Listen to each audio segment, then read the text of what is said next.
श्रुतिस्मृतिपुराणानाम् आलयं करुणालयं नमामि भगवत्पादम् शङ्करं लोकशङ्करम् शङ्करं शङ्कराचार्यम् केशवं पादरायणम् सूत्रभाष्यकृतौ वन्दे भगवन्तौ पुनः पुनः ईश्वरो गुरुरात्मेति मूर्तिभेदविभागिने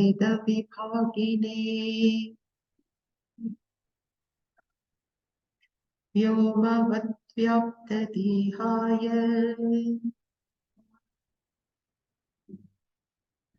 दक्षिणामूर्तये नमः।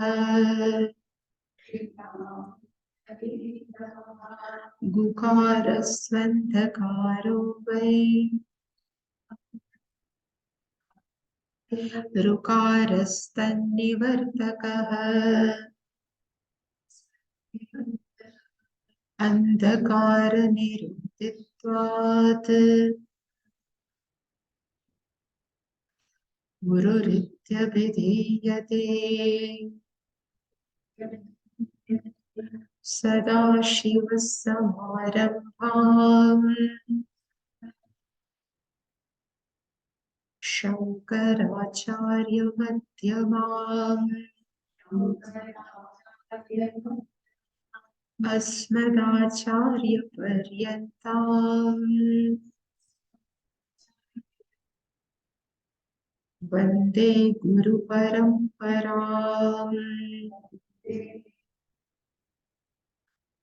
ॐ सहना भवतु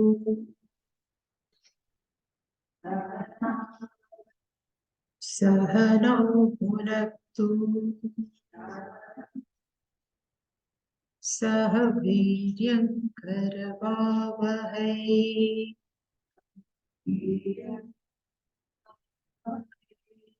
तेजस्विनावधीतमस्तु मा विद्विषावहै।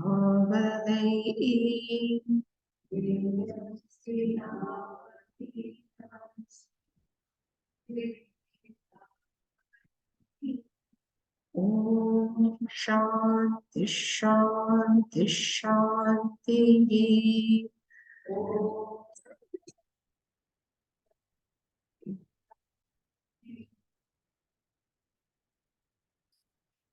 ॐ पूर्णमदः पूर्णमिदं पूर्णात् पूर्णमुदच्यते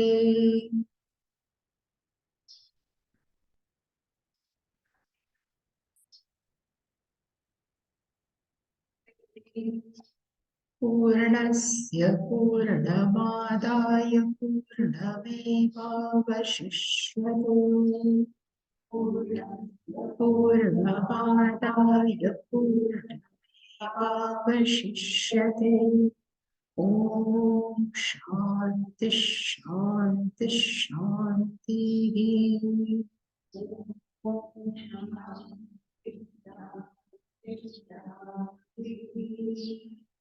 ॐ ईशावास्यमिदं सर्वम्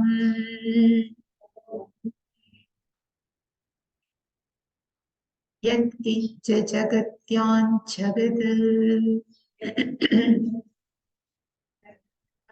तेन त्यक्तेन भुञ्जीथाः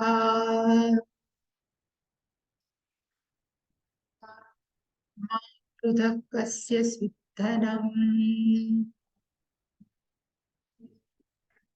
कुर्वन्नेवेह कर्माणि जिजीविषेच्छतगुं समाः एवं त्वयि नान्यथेतोऽस्ति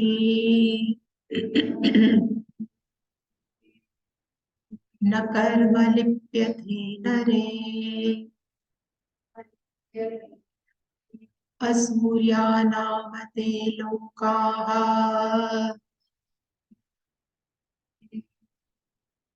अन्धेन तमसा वृताः आगुंस्ते प्रत्याभिगच्छन्ति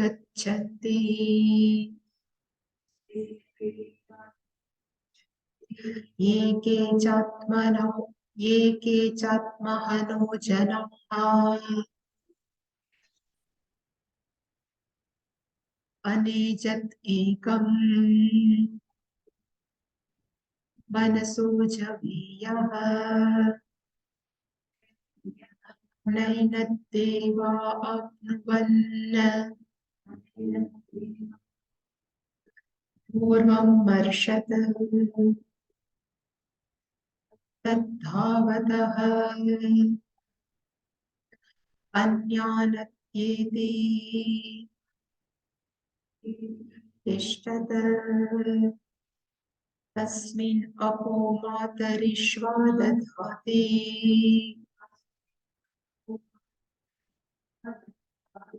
तत् एजति तत् न एजति न एजत् तद्दुरे तद्वन्तिके तद् उ अन्तिके तद् उ अन्तिके अन्तिके तत् तत् तत् अन्तस् तत् अन्तः अस्य सर्वस्य अन्तः अस्य सर्वस्य तद् सर्वस्य अस्य बाह्यतः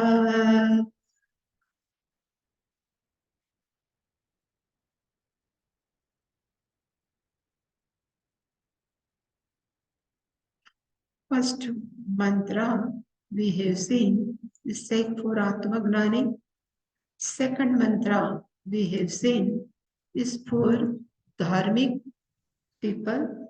And third mantra we have seen is for ignorant people. They don't know how to live a life. We have seen in fourth mantra, last 2-3 days we have seen what is the nature of consciousness and what is the nature of ourself. Same thing in fifth mantra is going to repeat almost some words are same. Tad ejati, if we split the sandhi, the meaning is tat means that atma tattva ejati immediately says tat atma tattvam na ejati tat dure that atma tattva is very far then tat u antike same which is far away at the same time it is very near to us.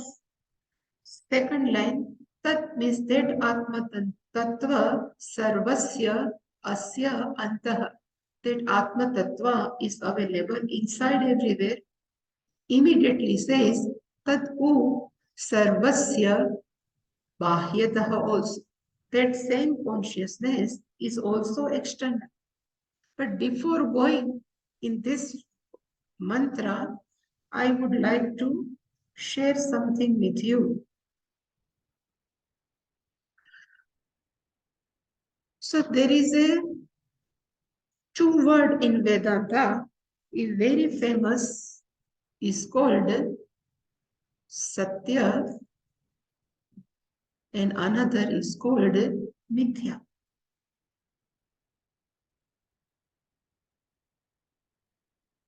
The definition of Satya is given in Taittiriya Upanishad by Shankaracharya. Yat vastu yena nishchitam tat na vyabhicharati. Yat vastu yena nishchitam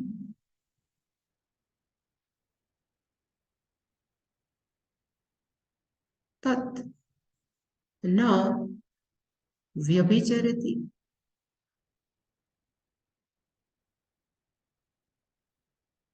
Vyabhicharati is called Satyam, and Mithya, yesterday we have seen, but again, Adhara, Ananyatvam.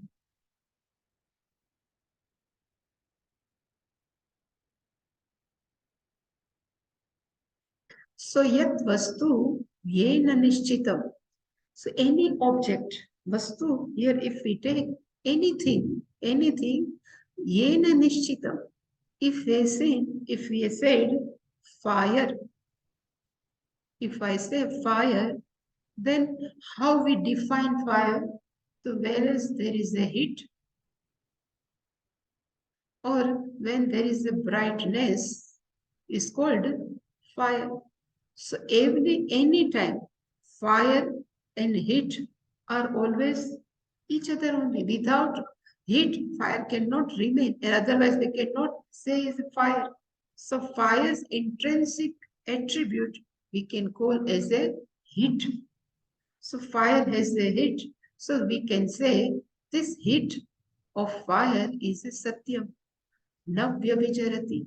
It doesn't get changed. The meaning of vyabhicharati means change, and now means not.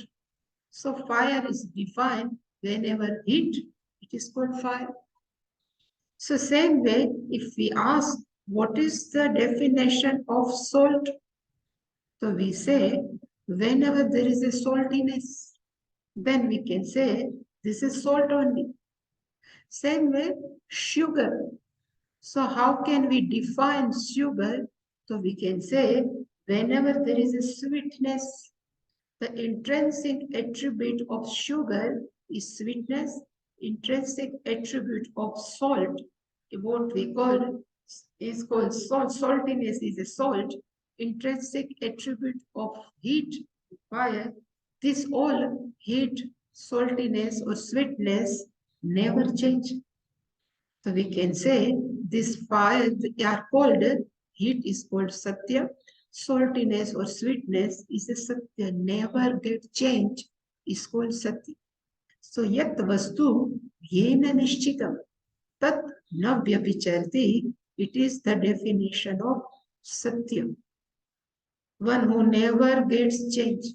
We never say before 5,000, fire was very cold, but nowadays it become hot. We can't say because the heat is a satyata of fire. And what is the mithya? So yesterday we have seen adhara, one who depends on someone else for its own existence is called mithya. So adhara means for its sustenance, ananyatva, it depends on somewhere. It's called mithya. So mithya is equal to always is dependent. Why? Satya means he never depend on anything. Are called Satya. This fire and all are relatively, I have given the example. So mithya means depends on anyone, and Satya is independent.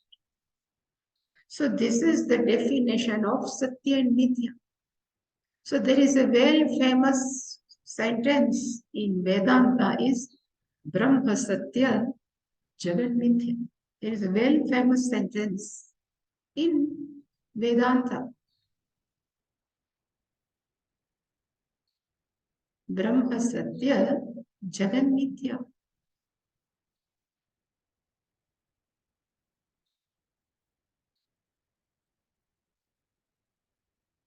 Satya means Brahman, Brahma Satya, Jagat Mithya. The meaning, Jagat is dependent on Brahman for its own existence. Then we ask, fire has intrinsic attribute, is a heat. Sweetness is an intrinsic attribute of sugar. Same way, what are the intrinsic attribute of Brahman?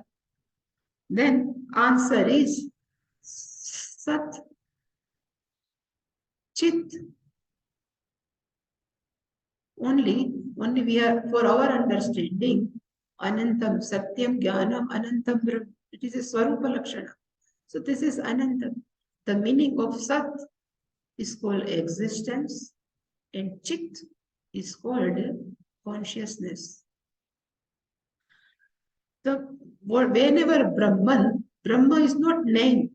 Always I used to say, person starts thinking Lakshmi means there is one form we call as a Lakshmi. So Ram Bhagwan means there is a one form we call as a Ram Bhagwan. Same way there is a Brahman. There must be some form. There is something in our mind. But really speaking, Brahman is not any particular name. The meaning of Brahman means big. It's like an adjective. The meaning of Brahman is big. But when we say big is the adjective, so he always qualifies the whatever noun, whatever object that adjective has. If there are dogs, then we can ask which one is the big dog. If there are cats, we can ask which are the big cats. If mouse, we can say among these mice, which are the big mouse. And even small cockroach are there. We can ask which are the big cockroach. The meaning bigness always changes according to their own object. It's called big. So big is not any word. Big is only adjective. Same way we can ask what is Brahman? It's a big. But how much big? Then we always used to say it is not bound by time. It is not bound by any object, and it is not bound by any type of space. That much is big. It is called Brahman. So there are some people, they start thinking Brahman is somewhere sitting.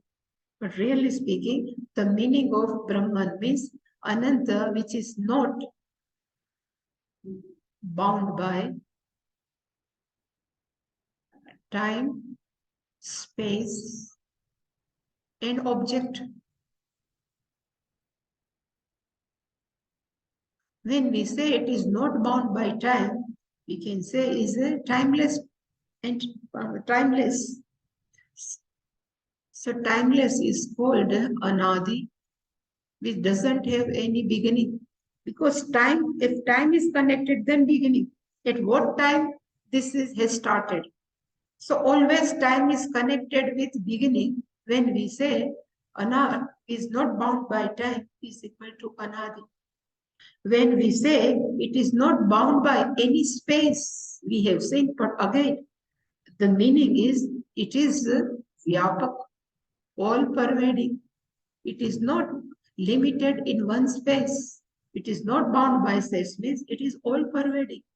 Vyapakam, and we say it is not bound by any object. So if we say this is the mobile, then this mobile cannot be other thing except mobile. But when we say this is not bound by Brahman, is not bound by object, means ekameva. Now it is started.